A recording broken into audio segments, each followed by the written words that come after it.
Welcome back. The Congress of South African Trade Unions has hit out at President Cyril Ramaphosa's decision to increase the salaries of public office bearers by 3%. The trade union has labelled the increase as tone-deaf and embarrassing.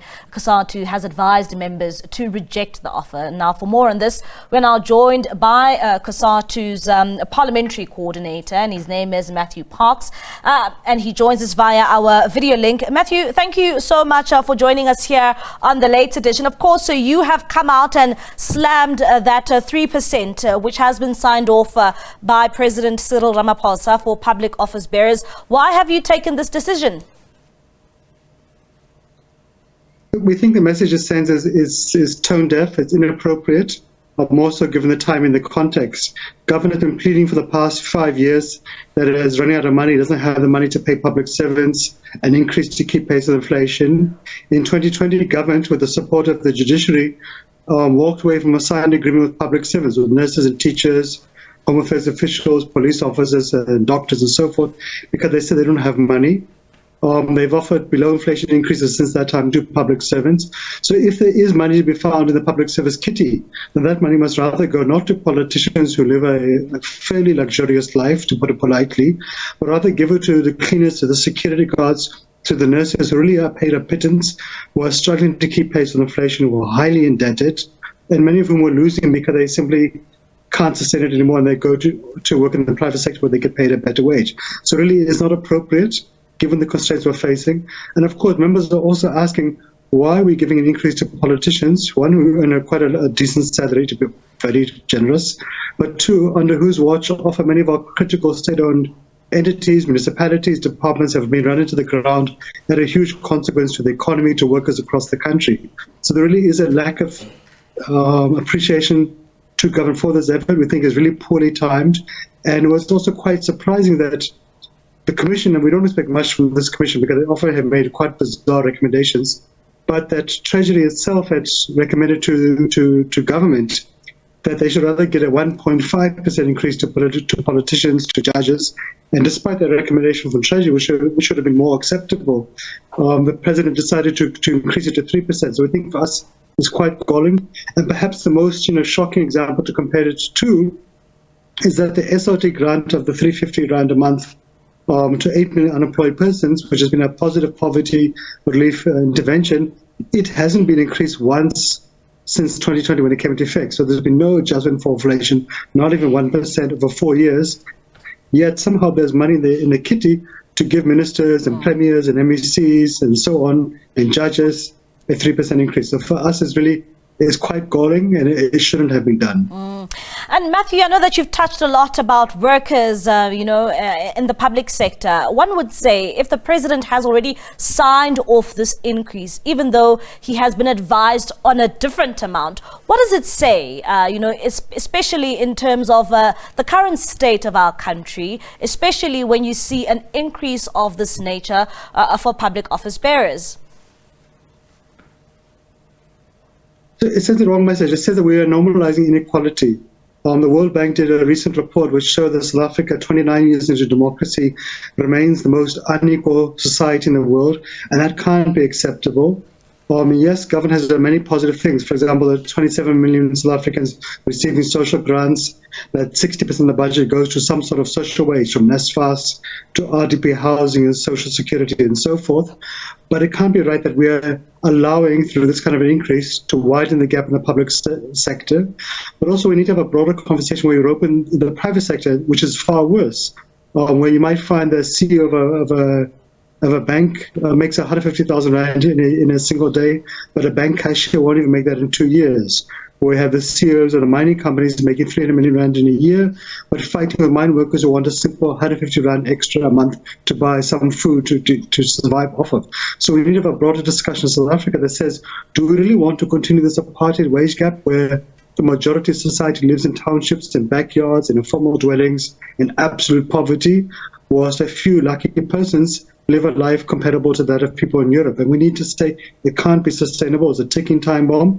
And we really need government to lead from the front to say, let's have a more equal society. Let's reduce the wage gap. Let's provide whatever money we have to protect the most poorly paid people. And of course, the private sector too must be forced to come to the party and to stop kind of living a life of luxury at the expense of the majority of people. And of course, you as Cosatu, you have rejected this 3%. What are you proposing should then happen? I know that it has been signed off, the 3%. What do you want to see take place instead of this 3% increase being given to public office bearers? So it must now go to Parliament for Parliament's final ratification. We are appealing to the conscience of members of Parliament across political parties, not just the ANC, but all political parties, to do the right thing, to reject it. There's nothing wrong with a sense of humility and a sense of public service. We know many politicians in Cabinet and Parliament are not comfortable with these increases, and we appeal to them to simply reject it. Even if they may lose it, it's fine, but let them at least vote according to their conscience and reject a thing which is poorly considered and just not acceptable in this crisis. We need to have a conversation about reviewing the terms of reference of this independent commission for the remuneration of public office bearers and judges and magistrates, because it's been tone deaf and they don't consult the public. They simply go and ask ministers and cabinet for their inputs. And of course, members of cabinet have a vested interest in the outcome and will obviously motivate in a certain direction. But we are pleased the Treasury didn't motivate in that direction this year. But we need to give space to the public at large, because the public pays the salaries of public office bearers and magistrates. Allow them, including trade unions, to have a say. And say, are you comfortable with paying politicians who have mismanaged the state to get a 3% increase? And we don't think that they would be agreeable about it. But we also need a broader discussion about the ministerial handbook, because time and again, all of us have been embarrassed, including the president too, has said it's not acceptable, the amount of perks, etc. to it. What is a more appropriate lifestyle for politicians? We have no problem with giving houses to ministers in Pretoria and Cape Town, because that's for their work. They don't live in those cities, they live in Limpopo or the Eastern Cape, etc. That's fine. We have no problem with giving them cars. Yeah. But let it be a more modest sense of cars, more modest lifestyle, which sends a message to the public that yes, all of us are tightening our belt, and whatever money we have, let's give it to those who are most poor, most needy. And Matthew, you are mobilizing your workers to go on a protest on Thursday. If you can just give us a bit more insight, how prepared are you for that protest that will be taking place nationwide?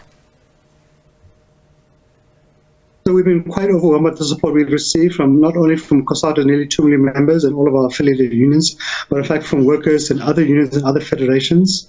It's a protected strike. We have a Section 77 certificate from NEDLAC, so no worker, no matter where they come from, if they're in Cosatu or not in Cosatu, no worker can be victimized. If they are, they must report that to Cosatu to deal with those errant employers.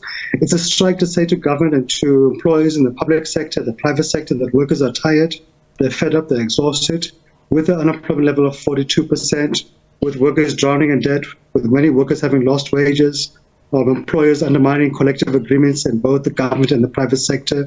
Workers are also exhausted by the load shedding, which is crippling the economy, by cable theft, which is really hampering economic growth and threatening millions of jobs, by the rampant levels of corruption and criminality across society, not just in government as well.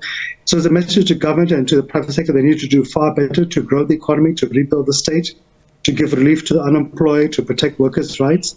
And of course, that they need to grow the economy, because we can't sustain a society where 4 out of 10 people can't find work, where 6 out of 10 young people can't find work. We have to rebuild South Africa. We have the potential. We have the capacity and the resources. We just need to have the necessary political will and also necessary sense of commitment and patriotism even from the private sector. If we're to grow this country, we must do it. We can't afford to simply fold up our arms and sit back. Matthew Parks, thank you so much for your time here on The Late Edition. That is Matthew Parks from Cosatu. He is the parliamentary coordinator.